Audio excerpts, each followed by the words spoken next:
Welcome to കണ്ണാടിയുള്ളവസ്. അപ്പോൾ എല്ലാവരും സുഖമായിട്ടിരിക്കില്ലേ? ഇന്ന് നമ്മുടെ വീഡിയോ വന്നിട്ടുണ്ട് കേട്ടോ. ഇന്ന് കുറച്ച് കിച്ചൺ ടിപ്പുകളായിട്ടാണ് വന്നേക്കുന്നത്. എന്താണെന്ന് വെച്ചാൽ കുറച്ച് ദിവസമായി നമ്മുടെ ചാനലിൽ നമ്മൾ ഇട്ടിട്ട്, അപ്പോൾ ഒത്തിരി പേര് എന്നോട് ചേച്ചി കിച്ചൺ ടിപ്പ് ഇടേച്ചി എന്ന് പറഞ്ഞു. അപ്പോൾ പിന്നെ നമ്മൾ ഇടാണ്ടിരിക്കാൻ നമുക്ക് പാടില്ലല്ലോ. അപ്പോൾ ഇതാ ഫസ്റ്റ് ടിപ്പിലേക്ക് തന്നെ നമുക്ക് വേഗം അങ്ങോട്ട് പോകാം കേട്ടോ. അപ്പോൾ നമ്മുടെ അടുത്തൊക്കെ നാരങ്ങ ഉണ്ടാവും. അപ്പോൾ ഈ നാരങ്ങ നമ്മൾ കേടാകാതെ സൂക്ഷിക്കാനായിട്ട് കുറച്ച് ടിപ്പുകളൊക്കെ നമ്മൾ ചെയ്യാറുണ്ട്. കാരണം കടലാസിൽ പൊതിഞ്ഞ് വയ്ക്കുക. എന്നാലും കുറച്ച് കഴിയുമ്പോൾ ഈ സാധനം ഇങ്ങനെ ചുങ്ങി വരും. അപ്പോൾ അങ്ങനെ വരാതിരിക്കാൻ നമ്മൾ എന്താ ചെയ്യേണ്ടതെന്ന് വെച്ചാൽ ഒരു ലേശം നമ്മുടെ വെളിച്ചെണ്ണയില്ലേ അതെടുത്തിട്ട് നല്ല പോലെ നമ്മുടെ നാരങ്ങേനെ മസാജ് ചെയ്ത് അങ്ങ് പിടിപ്പിക്കുക. അതായത് അതിൻ്റെ പുറത്ത് നല്ലപോലെ തേച്ചങ്ങ് പിടിപ്പിക്കുക കേട്ടോ.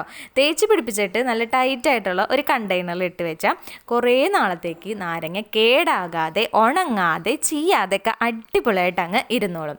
അപ്പോൾ സംഭവം ഇപ്പം എന്തായാലും നാരങ്ങയ്ക്ക് വിലയൊക്കെ കുറഞ്ഞിട്ടുണ്ട് കേട്ടോ. അപ്പോൾ നമുക്ക് ഈ പറഞ്ഞ പോലെ എന്തെങ്കിലുമൊക്കെ ആവശ്യം വരും അല്ലേ. ഇപ്പോൾ നമ്മുടെ ചിക്കൻ വറക്കണേനും ഫിഷിനൊക്കെ നല്ലതാണ്. അപ്പോൾ ഇതിങ്ങനെ ചെയ്ത് വെച്ച് കഴിഞ്ഞാൽ കുറേ നാളിരുന്നോളൂ കേട്ടോ. ഇനി നമുക്കത് അടുത്ത ടിപ്പിലേക്ക് പോകാം. ഇപ്പം എന്തായാലും സ്കൂളൊക്കെ തുറന്നു, പിള്ളേരുകൾ 2-3 ആഴ്ച കഴിഞ്ഞപ്പോഴേക്കും സിബ് ഒരു പരിവാക്കി വന്നിട്ടുണ്ടാവും അല്ലേ. വളരെ ശ്രദ്ധ കുറഞ്ഞിട്ടായിരിക്കും അവരിങ്ങനെ തുറക്കലും മടക്കലും ഒക്കെ ചെയ്യുന്നത്. അപ്പോൾ സിബ് നല്ല ടൈറ്റായിട്ട് നമുക്ക് ഫീൽ ചെയ്യുന്നുണ്ട്, ബുദ്ധിമുട്ടുണ്ട് എന്നുണ്ടെങ്കിൽ ഇതാ നമ്മുടെ വീട്ടിലൊക്കെ വാസലിൻ ഉണ്ടാവുമല്ലോ, ഇല്ലെങ്കിൽ ഒരെണ്ണം മേടിച്ച് വെച്ചോ കേട്ടോ. ഒരുപാട് കാര്യങ്ങൾക്ക് നല്ലതാണ്. അപ്പോൾ അത് കുറച്ചെടുത്തിട്ട് നമ്മുടെ ആ സിബിൻ്റെ ഭാഗത്ത് ഒന്ന് റബ്ബ് ചെയ്ത് കൊടുക്കുക. എന്നിട്ട് സിബിനെ അങ്ങോട്ടും ഇങ്ങോട്ടും ഒന്ന് ഇതാക്കി കൊടുത്തു കഴിഞ്ഞാൽ അത് നല്ല ടൈറ്റും കാര്യങ്ങളൊക്കെ ഉണ്ടെങ്കിൽ നല്ല ലൂസായി അതിൻ്റെ എന്തെങ്കിലും പ്രശ്നങ്ങളൊക്കെ ഉണ്ടെങ്കിൽ അങ്ങ് റെഡി ആയിക്കോളൂ കേട്ടോ. അപ്പോൾ അതേപോലെ തന്നെ വാസലിൻ വെച്ചിട്ട് ഇപ്പോൾ മഴക്കാലം ആയതുകൊണ്ട് തന്നെ നമ്മുടെ ബാഗ്, പേഴ്സ് അങ്ങനത്തെ സാധനങ്ങളൊക്കെ ഇങ്ങനെ ചെറിയ പൂപ്പൽ, അതായത് നമ്മൾ നല്ല പോലെ ഒരു കവറിലൊക്കെ പൊതിഞ്ഞ് വെച്ചില്ല എന്നുണ്ടെങ്കിലും വെച്ച് കഴിഞ്ഞാൽ കൂടെ തന്നെ ഈ സംഭവം ഇങ്ങനെ ഒരു പൂപ്പൽ പോലെ വരും. അപ്പോൾ അത് കളയാനായിട്ടും ഈ വാസലിൻ അടിപൊളിയാണ് കേട്ടോ. അപ്പോൾ എന്താ ചെയ്യേണ്ടതെന്ന് വെച്ചാൽ ഒന്നല്ലെങ്കിൽ അതുമേലേക്ക് നമുക്ക് കുറച്ചാക്കി കൊടുത്തിട്ട് ഒരു തുണി വെച്ചിട്ടോ അല്ലെങ്കിൽ ഒരു ടിഷ്യൂ വെച്ചിട്ടോ ഒന്ന് നല്ല പോലെ തുടച്ചും കൊടുക്കുക. ഇതിൻ്റെയും സിബുമൊക്കെ ചെയ്ത് കൊടുക്കുക കേട്ടോ. അപ്പോൾ ഈ മഴയാവുമ്പോൾ ഉണ്ടാകുന്ന പ്രശ്നങ്ങളാണ്.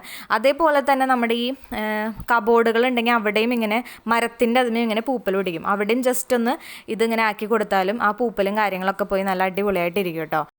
ഇനി നമ്മൾ എന്താ ചെയ്യേണ്ടതെന്ന് വെച്ച് കഴിഞ്ഞാൽ ഇതിനെ നമ്മുടെ അലമാരയിൽ എടുത്ത് വെക്കുമല്ലോ. അപ്പോൾ വെക്കണ സമയത്ത് ഒരു പ്ലാസ്റ്റിക്കിൻ്റെ കവറിൽ പൊതിഞ്ഞങ്ങ് വെക്കുകയാണെങ്കിൽ എപ്പോഴും നമ്മൾ യൂസ് ചെയ്യുന്നതാണെങ്കിൽ ഇങ്ങനെ പിടിക്കില്ല കേട്ടോ. നമ്മൾ വല്ലപ്പോഴും യൂസ് ചെയ്യുന്നതാവുമ്പോഴാണ് ഇങ്ങനെ പൂപ്പലും കാര്യങ്ങളൊക്കെ ഇരിക്കുക. അപ്പോൾ ഒരു പ്ലാസ്റ്റിക് കവറിലാക്കി അങ്ങ് വെച്ചാൽ മതി കേട്ടോ. സംഭവം നല്ല അടിപൊളിയായിട്ടിരുന്നോളും. അപ്പോൾ ഇപ്പോൾ കുറച്ച് നാളുകളായിട്ട് നമ്മുടെയൊക്കെ വീടുകളിലെ രാവിലത്തെ ഒരു ഓട്ടപ്പരിപാടിയാണ് ഷൂ റെഡിയാക്കുക എന്നുള്ളത്. അപ്പോൾ ആ നേരത്തെ ചിലപ്പോൾ പോളിഷ് കാണില്ല, ബ്രഷ് കാണില്ല, അങ്ങോട്ട് ഓട്ടമായിരിക്കും. അപ്പോൾ അതൊന്നും വേണ്ട. വാസലുണ്ടെങ്കിൽ അത് ജസ്റ്റ് ഒന്ന് ഇതാക്കി കൊടുക്കുക, ഒരു കുറച്ചെടുത്തിട്ട് ഒന്നാക്കി കൊടുക്കുക. ഒരു ടിഷ്യൂ വെച്ചിട്ട് അങ്ങ് ഇതാക്കി കഴിഞ്ഞിട്ടല്ലോ, ഓഫീസ് ഷൂ ആവട്ടെ, സ്കൂളിൽ പോണതാവട്ടെ, എന്തോ ആവട്ടെ, നല്ല കിലുക്കനായിട്ട് നല്ല എന്താ പറയുക തങ്കം പോലെ ഇരുന്നോളൂ കേട്ടോ. അപ്പോൾ ഒന്ന് ചെയ്ത് നോക്കിക്കോളെ. ഇനി ഒത്തിരി പേര് എന്നോട് ചേച്ചി പല്ലിശല്യം, പല്ലീനെ ഓടിക്കാൻ എന്താ ചെയ്യാന്ന് ചോദിച്ചു. അപ്പോൾ ഒരുപാട് സംഭവങ്ങൾ നമ്മൾ ചെയ്ത് നോക്കിയിട്ട് പരാജയപ്പെട്ടവരായിരിക്കാം മിക്കവരും. അപ്പോൾ ഇതൊന്ന് ചെയ്ത് നോക്കിക്കോ കേട്ടോ. ഞാൻ ചെയ്ത് നോക്കിയിട്ട് എനിക്ക് റിസൾട്ട് കിട്ടി, അതുകൊണ്ടാണ് ഞാൻ ഷെയർ ചെയ്യുന്നത്. അപ്പോൾ ഞാനൊരു 1/4 ഗ്ലാസ് വെള്ളം എടുത്തിട്ടുണ്ട്. ഇനി അതിലേക്ക് നമുക്ക് 1 ടേബിൾ സ്പൂൺ നമ്മുടെ ഡെറ്റോൾ ചേർത്ത് കൊടുക്കാം. അപ്പോൾ ഈ ഡെറ്റോളിൻ്റെ സ്മെല്ലൊന്നും ഈ വിറ്റങ്ങൾക്ക് പറ്റില്ല കേട്ടോ, അതുകൊണ്ടാണ് നമ്മളത് ചേർക്കുന്നത്. ഇനി നമ്മൾ ഇതിലേക്ക് നമുക്ക് വേണ്ടത് ഒരു 2 കുഞ്ഞുള്ളിയും പിന്നെ ഒരു 2-3 വെളുത്തുള്ളിയും വേണം കേട്ടോ. അപ്പോൾ അത് നല്ലപോലെ നമ്മൾ അതിൻ്റെ തൊലിയൊക്കെ കളഞ്ഞതിന് ശേഷം നമ്മുടെ നല്ലപോലെ ചതച്ചങ്ങ് എടുക്കണം. അപ്പോൾ ഇത് എന്താണെന്ന് വെച്ചാൽ നമ്മുടെ ഈ എയർ ഹോളിൻ്റെ ആ ഭാഗമല്ലേ, അവിടെ നമ്മുടെ കർട്ടൻ്റെയൊക്കെ സൈഡിൽ, അതായത് ജനലകളുടെ വിൻഡോൻ്റെ ഒക്കെ ഭാഗത്ത്, അതേപോലെ കബോർഡുകളുടെ ഉള്ളിൽ, അങ്ങനെ വേണ്ട വാതിലിൻ്റെ ആ ഒരു മറവിൽ, ഇവിടെയൊക്കെയാണ് ഇവരുടെ മെയിനായിട്ടുള്ള എന്താ പറയുക സങ്കേതം എന്ന് പറയുന്നത് അല്ലേ.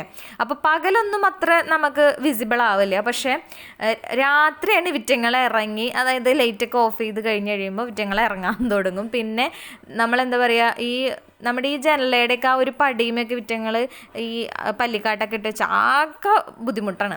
അപ്പോൾ ആ വിറ്റങ്ങൾ ഓടിക്കാമെന്ന് പറഞ്ഞു കഴിഞ്ഞാൽ വലിയ പാടമാണ്. അപ്പോൾ അതിന് വേണ്ടി കണ്ടുപിടിച്ചൊരു സംഭവമാണ് കേട്ടോ. അപ്പോൾ നമ്മൾ എന്താ ചെയ്യേണ്ടതെന്ന് വെച്ചാൽ ചതച്ചതിന് ശേഷം ഒന്നില്ലെങ്കിൽ നീര് ഒഴിച്ചു കൊടുക്കാം, നീരാക്കി പിഴിയാം. അല്ലാന്നുണ്ടെങ്കിൽ അത് ചതച്ചത് അങ്ങനെ തന്നെ അതിനകത്തോട്ട് ഇട്ടിട്ട് നല്ലപോലെ മിക്സ് ചെയ്ത് ഒരു 5 മിനിറ്റ് ഇതങ്ങ് മാറ്റി വയ്ക്കാം.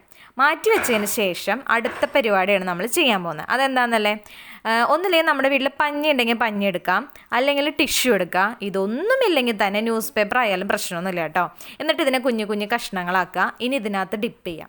ഈ ഡിപ്പ് ചെയ്ത ഈ സംഭവമില്ലേ, ഇത് നമ്മൾ എവിടേക്കാണോ പല്ലിയിരിക്കുന്നത് അവിടങ്ങളിൽ കൊണ്ടുവയ്ക്കാം. ഇനി സ്പ്രേയുടെ ബോട്ടിലേക്ക് ആക്കി സ്പ്രേയും ചെയ്ത് കൊടുക്കാം കേട്ടോ. അപ്പോൾ ഒന്ന് ട്രൈ ചെയ്ത് നോക്കിക്കോ, റിസൾട്ട് എന്തായാലും ഉറപ്പാണ്. ഇനി എന്തായാലും നല്ല മഴയാണല്ലോ പുറത്ത്. അപ്പോൾ മഴയായി കഴിഞ്ഞ് കഴിയുമ്പോൾ നമുക്ക് അഴയൊക്കെ കെട്ടാനായിട്ട് സൗകര്യം വളരെ കുറവുള്ളവരുണ്ടാവാം. എന്താണെന്ന് വെച്ച് കഴിഞ്ഞാൽ ഫ്ലാറ്റിൽ താമസിക്കുന്നവർ, അങ്ങനെ സ്ഥലപരിമിതി വരുമ്പോൾ നമുക്ക് ചെയ്യാൻ പറ്റുന്ന ഒരു കുഞ്ഞു ട്രിക്കാണ് കേട്ടോ. പഴയ കലണ്ടർ ഉണ്ടെങ്കിൽ എടുത്തോ, സംഭവം അടിപൊളിയാണ്. ഒരു പഴയ കലണ്ടർ ഉണ്ടെങ്കിൽ അതെടുക്കുക. ഇനി അതിലേക്ക് നമ്മുടെ കയറ്, അതിപ്പോൾ കയറിൽ അത്യാവശ്യം നല്ല ബലത്തിൽ നിൽക്കുന്ന കയറ്, നമ്മുടെ ചകിരിയുടെ ആയാലും കുഴപ്പമില്ല, പ്ലാസ്റ്റിക്കിൻ്റെ മഞ്ഞക്കയറില്ല അതായാലും കുഴപ്പമില്ല, അതിങ്ങനത്തെ ആയാലും കുഴപ്പമില്ല, അത് അതിൻ്റെ ഉള്ളിലേക്ക് അങ്ങ് വെച്ച് കൊടുക്കുക. രണ്ടറ്റത്തും നല്ലോണം നീളം വേണം കേട്ടോ. എന്നിട്ട് നമ്മളത് അങ്ങനെ നല്ല ടൈറ്റിൽ അങ്ങ് ചുരുട്ടി അങ്ങ് എടുക്കുക കേട്ടോ. അപ്പോൾ ഇത് ഞാൻ തുണി എളുപ്പത്തിൽ ഉണക്കിയെടുക്കാമെന്നല്ല പറയുന്നത്. എന്താണെന്ന് വെച്ചാൽ സ്ഥലം കുറവ് വരുമ്പോൾ നമുക്കിത് വിരിച്ചിടാനും ഒക്കെ ഭയങ്കര ബുദ്ധിമുട്ടാണ്. ഈ പ്രത്യേകിച്ച് ഈ ഫ്ലാറ്റിലുള്ളവർക്ക് അല്ലാതെയൊക്കെ താമസിക്കുന്നവർക്ക് അറിയാം അതിൻ്റെ ബുദ്ധിമുട്ട് എന്താണെന്ന്. അപ്പം അങ്ങനെ വരുമ്പോൾ നമുക്ക് സ്ഥലക്കുറവുണ്ടെങ്കിലും ഇതിങ്ങനത്തെ കുഞ്ഞു ട്രിക്ക് ചെയ്ത് കഴിഞ്ഞാൽ നമുക്ക് ഒത്തിരി തുണികൾ നമുക്ക് ഉണക്കിയെടുക്കാം കേട്ടോ. അതിനുള്ള പണിയാണത്. അപ്പോൾ അത് നല്ലപോലെ ടൈറ്റ് കളയാതെ ടൈറ്റ് ചെയ്ത് തന്നെ ചുരുട്ടിയെടുക്കുക. എന്നിട്ട് അതിൻ്റെ നമുക്കൊന്ന് ജോയിൻ ചെയ്യാനായിട്ട് നമുക്ക് സെല്ലോ ടേപ്പ് വെച്ചിട്ട് അത് ഒട്ടിച്ചു കൊടുക്കാം കേട്ടോ. മൊത്തം കവർ ചെയ്ത് ഒട്ടിക്കൊന്നും വേണ്ട. ഒരു അത് പോരാത്ത രീതിയിൽ ഒരു 3-4 സ്ഥലത്ത് നമുക്കങ്ങനെ സെല്ലോ ടേപ്പ് വെച്ച് ഒട്ടിച്ചു കൊടുക്കാം കേട്ടോ. 2 സ്ഥലത്തും അതിൻ്റെ വള്ളി ഇങ്ങനെ നീണ്ട് നല്ലപോലെ നമുക്ക് കിട്ടിയിട്ടുണ്ട്. അല്ലാന്നുണ്ടെങ്കിൽ ഇത് ചുരുട്ടി കഴിഞ്ഞിട്ട് കയറ്റാം. പക്ഷെ ചുരുട്ടി കഴിഞ്ഞിട്ട് കയറ്റുമ്പോൾ നല്ല ടൈറ്റിൽ ചുരുട്ടുമ്പോൾ എവിടെയെങ്കിലും സ്റ്റെക്കായിട്ട് നമുക്ക് നൂല് കയറ്റാൻ പറ്റില്ല കേട്ടോ. അതുകൊണ്ടാണ് ഞാൻ പറഞ്ഞത് ആ കയറ് എന്താണോ അത് ഉള്ളിൽ വെച്ചിട്ട് നമുക്ക് ചുരുട്ടിയെടുക്കാമെന്ന് പറഞ്ഞത്. അപ്പോൾ നമ്മുടെ സംഭവം റെഡി ആയിട്ടുണ്ട്.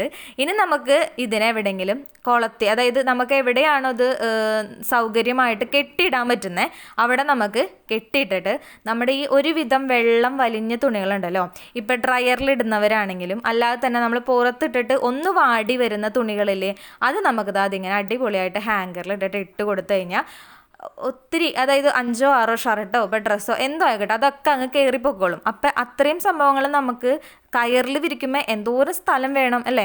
ഇതാവുമ്പോൾ കണ്ടോ സുഖമായിട്ട് അങ്ങ് ഒന്നിനോടൊന്ന് തൊടാതെ നല്ല രീതിയിൽ അങ്ങ് കിടന്ന് ഫാൻ ഇട്ടിട്ടുണ്ടെങ്കിൽ, ഇപ്പം കുഞ്ഞുങ്ങളുടെ യൂണിഫോമൊക്കെ ഉണക്കിയെടുക്കാനായിട്ട് ഇങ്ങനെ ഇട്ട് വെച്ച് കഴിഞ്ഞാൽ ഫാനൊക്കെ ഇട്ട് കൊടുത്തിട്ടുണ്ടെങ്കിൽ സുഖമായിട്ട് നമുക്ക് ഉണങ്ങി കിട്ടും കേട്ടോ. ഇനി ചേച്ചി കലണ്ടറിൽ അപ്പം ഞങ്ങൾ എന്ത് ചെയ്യും? അതിനു വേണ്ടി നമ്മുടെ അടുത്ത് സൊല്യൂഷൻ ഉണ്ട്. അതിങ്ങനത്തെ PVC പൈപ്പ് എടുക്കുക. ഭയങ്കര നീളം പാടില്ല, ഒരു അരമുഴന്നൊക്കെ പറയില്ല, അത്രയൊക്കെ മതി കേട്ടോ. നമ്മുടെ ഒരു കൈത്തണ്ടയുടെ അളവിന് മതി കേട്ടോ. എന്നിട്ട് നമ്മൾ അതിലേക്ക് നമ്മുടെ ഈ ഒരു ചരട് കയറ്റി അങ്ങ് കൊടുക്കുക. അപ്പം ഈ ഇപ്പുറത്തുനിന്ന് ഏറ്റുമ്പോൾ എന്തായാലും അപ്പുറത്തറ്റത്ത് വന്നോളൂല്ലോ. എന്നിട്ട് നമ്മൾ ഇതേപോലെ തന്നെ ഹാങ് ചെയ്തങ്ങ് ഇട്ടിട്ട് നമുക്കിങ്ങനെ ഹാങ്കറിൽ തുണികൾ ഇട്ട് കൊടുക്കാം കേട്ടോ. സംഭവം സിമ്പിളല്ലേ. എന്താണെന്ന് വെച്ച് കഴിഞ്ഞാൽ ബുദ്ധിമുട്ടും കാര്യങ്ങളൊന്നുമില്ല. സംഭവം അടിപൊളിയായിട്ട് നമുക്ക് ഇങ്ങനെ ഒരു വിധം ഉണങ്ങിയ തുണികൾ സ്ഥലപരിമിതി ഉള്ളവർക്ക് സുഖമായിട്ട് ഉണക്കിയെടുക്കാം കേട്ടോ. അപ്പോൾ അങ്ങനെയുള്ളവരുണ്ടെങ്കിൽ ഒന്ന് ട്രൈ ചെയ്ത് നോക്കിയോ, എന്നിട്ട് കമൻ്റായിട്ട് അറിയിക്കുമല്ലോ അല്ലേ. അപ്പോൾ ഇന്നത്തെ വീഡിയോ എല്ലാവർക്കും ഇഷ്ടപ്പെട്ടുണ്ടാവുമെന്ന് വിചാരിക്കുകയാണ്. അപ്പോൾ അടുത്ത വീഡിയോ ആയിട്ട് നമുക്ക് വീണ്ടും കാണാം. അതുവരെ it's me Shruti signing off. By.